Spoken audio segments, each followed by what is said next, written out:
Mi hermana exigió la casa tras años de ausencia. Nunca olvidaré el sonido exacto que hizo la copa de vino al estrellarse contra el suelo de madera. No fue un estruendo dramático, fue un sonido seco, definitivo, como si algo se hubiera roto para siempre entre nosotros, mucho antes de que el cristal tocara el piso. Mi hermana, Laura, estaba de pie al otro lado de la mesa del comedor, con la cara desfigurada por una mezcla de rabia y pánico que jamás le había visto. Acabábamos de llegar de la lectura del testamento de nuestra madre. Y la realidad la había golpeado con la fuerza de un tren de carga, no había nada para ella. Absolutamente nada. Para entender por qué llegamos a ese momento, tengo que retroceder 5 años. 5 años que se sintieron como 5 décadas. Cuando a mamá le diagnosticaron Alzheimer temprano, yo tenía 27 años y una carrera prometedora en arquitectura. Laura tenía 25 y acababa de mudarse a la costa con su novio de turno para encontrarse a sí misma. Cuando recibí la noticia del médico, la llamé llorando. Recuerdo sus palabras exactas: «Ay, hermano, qué horror. Pero bueno, mamá es fuerte. Avísame si necesitas algo, pero ahora mismo no puedo ir, la energía allá es muy pesada y estoy en un momento de limpieza espiritual». Limpieza espiritual. Esa fue su excusa. Durante los primeros 2 años, me las arreglé. Contraté enfermeras con mis ahorros, modifiqué mi horario de trabajo, dejé de salir con amigos. Pero la enfermedad de mamá avanzó con una crueldad que no te explican en los folletos médicos. Empezó a olvidar cómo usar los cubiertos, luego olvidó dónde estaba el baño, y finalmente, olvidó quién era yo. Hubo una noche, una de esas noches terribles de invierno, en la que mamá tuvo una crisis de pánico a las 3 de la mañana. No reconocía su propia casa. Gritaba que había extraños en su habitación. Yo estaba agotado, llevaba 3 días sin dormir más de 2 horas seguidas. Mientras intentaba calmarla, con lágrimas en los ojos por la impotencia, mi celular vibró. Era una notificación de Instagram. Laura había subido una historia, un video de ella bailando en una fiesta en la playa con un coco en la mano. El texto decía: «Viviendo mi mejor vida, lejos del drama». Ese fue el momento en que mi corazón se endureció. No fue odio lo que sentí, fue algo peor, indiferencia. Me di cuenta de que yo no tenía una hermana. Tenía una conocida que compartía mi apellido. Durante los 3 años siguientes, la situación empeoró. Tuve que dejar mi trabajo a tiempo completo y tomar proyectos freelance mal pagados para poder estar en casa. Vendí mi coche. Cancelé mis vacaciones. Mi vida social desapareció. Me convertí en enfermero, cocinero, limpiador y pilar emocional de una mujer que, en sus momentos de lucidez, lloraba preguntando por qué Laura no venía a verla. «¿Está enojada conmigo?», me preguntaba mamá con esa voz frágil que me partía el alma. Yo siempre mentía. «No, mamá. Está trabajando mucho. Te manda saludos». Laura vino a verla exactamente 2 veces en 5 años. 2 veces. Y en ambas ocasiones, se quedó menos de 1 hora, se tomó selfies con mamá, que mamá no entendía, para subirlas a redes con frases como «amando a mi guerrera», y luego se iba diciendo que el olor a hospital la mareaba. Cuando mamá falleció hace 2 semanas, el silencio en la casa fue ensordecedor. Ya no había monitores pitando, ni pasos arrastrados en el pasillo, ni esa respiración dificultosa que me mantenía alerta toda la noche. Me sentí solo, pero también sentí una paz extraña. Había cumplido. La había acompañado hasta el último suspiro, sosteniendo su mano mientras se iba. Laura llegó al funeral vestida impecablemente de negro, con gafas de sol enormes y un pañuelo de marca. Lloró más fuerte que nadie. Se abrazó al ataúd como si hubieran sido inseparables. Aceptó las condolencias de los tíos y primos, diciendo cosas como: «Fue tan duro verla sufrir, estamos devastados». Yo la miraba desde una esquina, sintiendo náuseas. Los familiares, que no habían estado presentes en el día a día, le daban palmaditas en la espalda. Nadie me preguntó a mí cómo estaba. Supongo que daban por hecho que yo era fuerte, o simplemente, yo era parte del mobiliario, el hijo que siempre estuvo ahí y del que no había que preocuparse. El día de la lectura del testamento, Laura estaba ansiosa. Antes de entrar al despacho del abogado, me apartó y me dijo en voz baja: «Oye, estaba pensando que la casa es muy grande para ti solo. Deberíamos venderla rápido. El mercado está bien ahora. Con mi mitad, quiero montar un estudio de yoga en la playa». Su mitad. Ya lo había gastado en su mente. Entramos. El abogado, un hombre mayor que conocía a mamá desde hacía 30 años y que había visto mi deterioro físico y emocional cuidándola, se ajustó las gafas y nos miró. Laura tamborileaba los dedos sobre la mesa de caoba.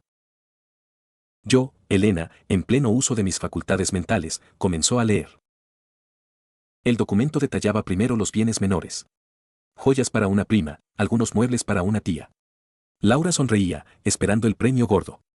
La casa estaba valorada en una suma considerable, y los ahorros de mamá, aunque mermados por los gastos médicos, no eran despreciables.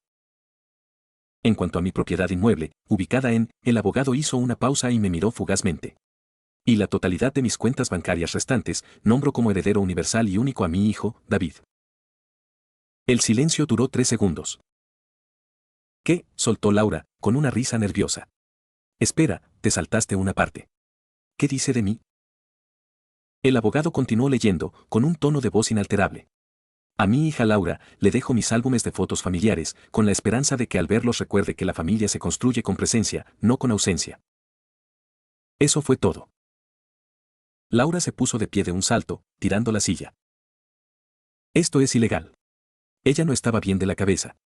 Tú la manipulaste, me gritó, señalándome con un dedo tembloroso y una uña perfectamente manicurada.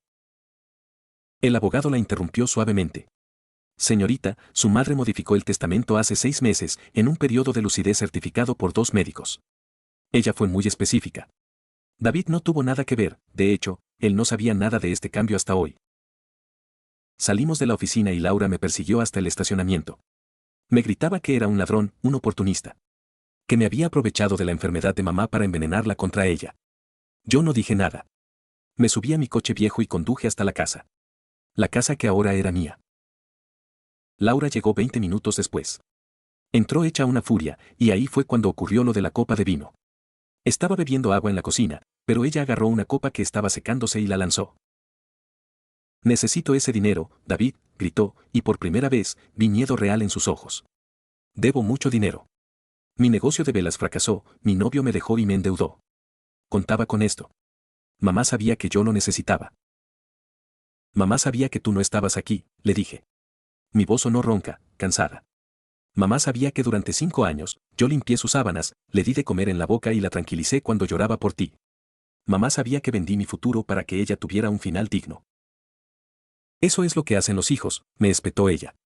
Tú decidiste hacerte el mártir. Nadie te obligó. Yo elegí vivir mi vida. ¿Por eso merezco quedarme en la calle?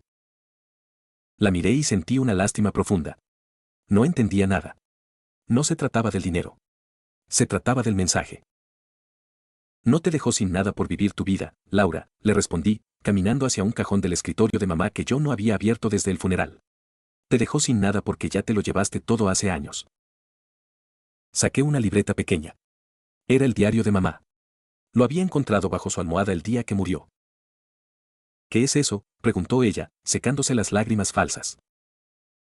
Léelo. Página 20, le dije, lanzándole el cuaderno sobre la mesa. Laura lo tomó con desconfianza. Leyó en silencio. Vi cómo su color desaparecía de la cara. En esa entrada, escrita con letra temblorosa hace 3 años, mamá detallaba cómo había descubierto que faltaban sus joyas de oro. Las que había heredado de la abuela. Y cómo, días después, había encontrado una transferencia bancaria hecha desde su cuenta online, una cuenta a la que solo Laura tenía la contraseña porque la había ayudado a configurarla años atrás. Mamá nunca me lo dijo. Nunca la denunció. Simplemente escribió, sé que fue Laura. Me duele más su robo que su ausencia. No por el dinero, sino porque cree que no me doy cuenta. Ha tomado su herencia por adelantado sin pedirla.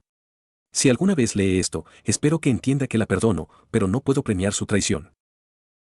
Laura dejó caer el cuaderno. No podía mirarme a los ojos. Yo pensaba devolverlo, susurró. Era un préstamo. Un préstamo se pide, Laura. Un robo se oculta, respondí. El teléfono de Laura empezó a sonar. Probablemente los cobradores, o quizás alguna tía llamando para insultarme por robarle la herencia a mi pobre hermana. Ya habían empezado a llegarme mensajes de primos lejanos diciéndome que era un egoísta, que la familia debe compartir, que cómo podía dejar a mi hermana desamparada. No saben la verdad. Y honestamente, no sé si me importa explicarles. Vete de mi casa, le dije. David, por favor, no tengo a dónde ir, suplicó, intentando agarrarme la mano. Tienes tus redes sociales, le dije, apartándome. Tienes tu mejor vida, lejos del drama. Vete. Se fue llorando, pero esta vez no había público. Cerré la puerta con llave y me quedé de pie en el recibidor. La casa estaba en silencio. Un silencio enorme, pesado. Me senté en el sofá donde mamá solía pasar las tardes mirando por la ventana. Miré el jardín descuidado que ahora tendría tiempo de arreglar. Mi teléfono no paraba de vibrar con mensajes de odio de la familia extendida. Laura ya había publicado un estado en Facebook, una foto de ella llorando con un texto largo sobre la traición de los hermanos y la avaricia. Tenía cientos de comentarios de apoyo. La bloqueé. Bloqueé a las tías. Bloqueé a los primos. Puse el teléfono en la mesa y cerré los ojos. Por primera vez en 5 años, no tenía que preocuparme por nadie más que por mí. ¿Me siento culpable? A veces, por breves segundos, cuando escucho el eco de su llanto en la puerta. Pero luego miro alrededor, veo las marcas de la silla de ruedas en el marco de la puerta, recuerdo las noches en vela y el amor incondicional que puse en cada día de cuidado, y la culpa desaparece. Mamá no me dejó la casa porque me quisiera más. Me la dejó porque sabía que yo la había convertido en un hogar hasta el final, mientras Laura solo la veía como un cajón de dinero. Ahora tengo una casa vacía, una familia rota y una reputación de villano en redes sociales. Pero esta noche, por fin, voy a dormir 8 horas seguidas. Y eso, para mí, vale más que cualquier herencia.